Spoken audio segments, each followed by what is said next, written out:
महाराष्ट्रातील अनेक जिल्ह्यांमध्ये झालेल्या अवकाळी आणि अतिवृष्टीमुळे शेतकऱ्यांना मोठा फटका बसला आहे. राज्यभरात तब्बल 36,11,000 एकरांहून अधिक क्षेत्रातील पिकांचे नुकसान झाल्याचे स्पष्ट झाले आहे.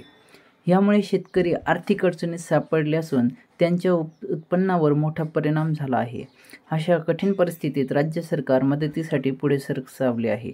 कृषी मंत्री दत्तात्रय भरणे यांनी सांगितले की नुकसानग्रस्त भागातील पंचनाम्यांची प्रक्रिया अंतिम टप्प्यात आली आहे. लवकरच हा अहवाल पूर्ण होईल आणि त्यानंतर शेतकऱ्यांना मदतीचे वाटप सुरू केले जाईल. महाराष्ट्रातील 29 जिल्ह्यांमध्ये 191 तालुक्यांना अतिवृष्टीमुळे मोठा फटका बसला आहे.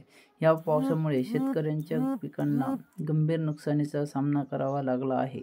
सोयाबीन, मका, कापूस, उडीद, तूर आणि मूग यांसारख्या खरीप पिकांचे सर्वाधिक नुकसान झाले आहे.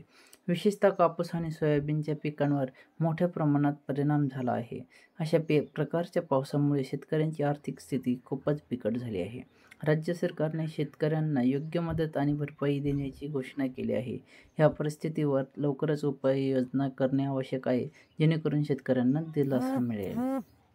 अतिवृष्टीमुळे 14,44,000 हेक्टरहून अधिक शेती प्रभावित झाली आहे. या आपत्ती काळात सर्वाधिक नुकसान नांदेड, वाशिम, यवतमाळ, अकोला, सोलापूर, बुलढाणा, हिंगोली, धाराशिव, परभणी, अमरावती व जळगाव आणि वर्धा या जिल्ह्यांमध्ये झाले आहे. या जिल्ह्यांतील शेतकऱ्यांनी पिके उद्ध्वस्त होऊन त्यांना मोठा आर्थिक फटका बसला आहे. पिकांचे नुकसान झाल्यामुळे शेतकऱ्यांच्या चेहऱ्यावर चिंता आणि दुःख दिसून येत आहे. सरकार आणि स्थानिक प्रशासन या शेतकऱ्यांना मदत करण्यासाठी विविध उपाययोजना करण्याचा प्रयत्न करत आहेत.